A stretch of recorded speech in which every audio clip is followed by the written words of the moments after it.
ট্রাম্পের আগ্রাসী শুল্ক নীতি আর যুদ্ধাবস্থা ঘিরে বিশ্ববাজারে কমতে থাকা চাহিদা আর তীব্র প্রতিযোগিতার মুখে দাম কমছে তৈরি পোশাকের। সবশেষ জানুয়ারিতে যুক্তরাষ্ট্রের বাজারে প্রায় 2.5 আর ইউরোপে বছর ব্যবধানে পোশাকের দাম কমেছে প্রায় 3.5%। উদ্যোক্তাদের দাবি, আন্তর্জাতিক সংস্থাগুলোর নজরদারির অভাবে কম দামে পণ্য বিক্রি করতে বাধ্য হচ্ছেন তারা। IMF বলেন বা ILO বলেন, ইউরোপিয়ান ইউনিয়ন বলেন, নানা সময় নানা রকমের এসে প্রেসার ক্রিয়েট করে, আনইথিক্যাল প্রেসার। কিন্তু আলটিমেট আমাদের যারা কাস্টমার, তারা আমাদেরকে অনৈতিকভাবে, অন্যায়ভাবে ইথিক্যাল প্রাইস দিচ্ছে না, এই জায়গাটা কিন্তু তারা কখনো মনিটরিং করে না।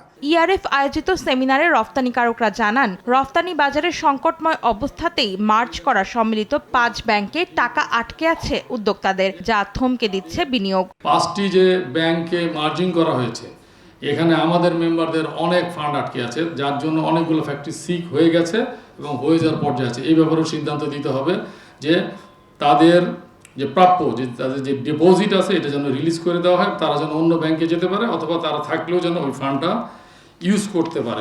অনুষ্ঠানে ঋণ নির্ভরতা কমানোর তাগিদ দেন অর্থনীতিবিদরা। জানান, ব্যাংকিং খাতে সুশাসন না এলে বাড়বে না বিনিয়োগ। ব্যাংকিং সেক্টর ঠিক না করে আমরা কোনোভাবেই বিনিয়োগকে আমরা চাঙ্গা করতে পারবো না। 13-14% যাকে নাকি আমি বলতেছি যে আপনি লোন নিয়ে বিনিয়োগ করেন, ওনাকে কত পার্সেন্ট লাভ করতে হবে 13%-এ যদি ওনাকে যদি ঋণ নিতে হয়।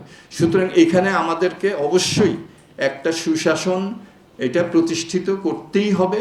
প্রধানমন্ত্রীর অর্থ ও পরিকল্পনা উপদেষ্টা জানান, জ্বালানি খাতে পর্যাপ্ত মজুত পায়নি বিএনপি সরকার। সংকট উত্তরণে দীর্ঘমেয়াদী পরিকল্পনা নেওয়া হচ্ছে। কতকগুলো কৌশলগত পণ্যের ক্ষেত্রে কৌশলগত মজুত থাকতে হবে। জ্বালানির মজুত থাকার দরকার ছিল এবং বেঞ্চমার্কিং গুলো করা দরকার ছিল, সেগুলো আমরা পাইনি। আমরা সেগুলো উত্তরণের জন্য স্বল্পমেয়াদী, দীর্ঘমেয়াদী বিষয়ের দিকে যাচ্ছি। যুক্তরাষ্ট্র সহ অন্যান্য পক্ষের সঙ্গে বাণিজ্য চুক্তিগুলো পুনরায় যাচাই বাছাই করা হবে বলেও জানান প্রধানমন্ত্রীর উপদেষ্টা। বাংলাদেশ ব্যাংক এই বিষয়ে। অন্তরা সেন, সময় সংবাদ, ঢাকা। কারণ এটা আমরা